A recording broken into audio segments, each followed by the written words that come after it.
Hello everyone, and welcome to my video. My name is Meghna Verma.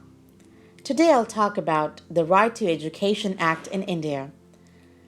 I'll start with a brief background of the education sector in India, followed by the Right to Education Act 2009, its impact, limitations, and challenges faced in today's Indian society.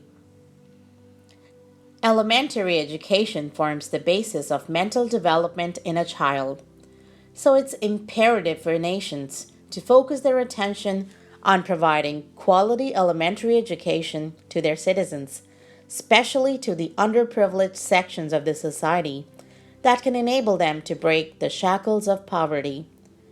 To achieve universal education in a young country like India, multiple factors need to be considered. This task becomes even more complex with its size, population, and diversity. Now let's take a look at some of the key facts about the Right to Education Act. The Right of Children to Free and Compulsory Education Act, also known as the RTE Act, was enacted by the Parliament of India on August 4, 2009. This made India one of the 135 countries to have made education a fundamental right for every child. The government is obligated to provide free and compulsory elementary education to each and every child in a neighborhood school within 1 kilometer up to class 8 in India. The Act mandates that an out-of-school child should be admitted to an age-appropriate class to come up to age-appropriate learning levels. The Right to Education Act lays down norms and standards related to pupil-teacher ratios, number of children per teacher, number of school working days, working hours of teachers, etc. The Right to Education Act 2009 lays down norms and standards for school infrastructure such as classrooms, barrier-free access, separate toilets for girls and boys, drinking water facilities, libraries, playgrounds, etc.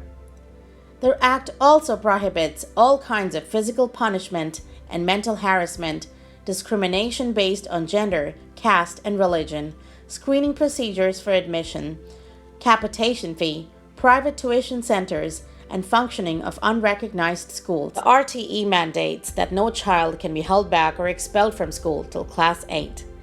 Moving on to the positive impacts of RTE. The RTE has successfully managed to increase enrollment. Nationally, the number of students in the upper primary level increased by 19.4%. In rural India, only 3.3% of children were out of school in 2016. There has been slow but monumental improvement in the school facilities in government schools in rural India.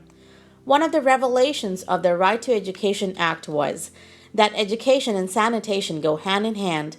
However, according to the District Information System of Education, only 13% of all schools in India have achieved full compliance with these RTE norms. Moving on to the limitations. Despite the progress and improvement in the numbers on paper, the quality of education in the country is still not at par with the expected standards of quality education.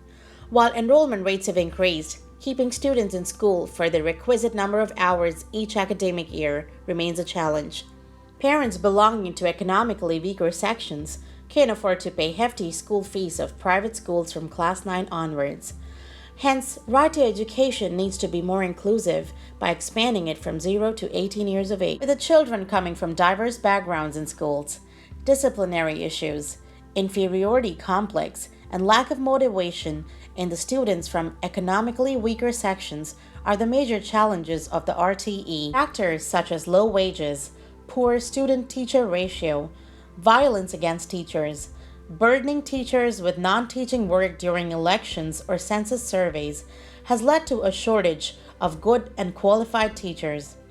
It took India 62 years after independence to guarantee school education as a fundamental right for its young children. The Act must now focus on improving the quality of education. Yet, the RTE remains one of the most important reforms in India's school education, and its future may determine how India overcomes its most important problems of poverty and exclusion. Thank you for watching.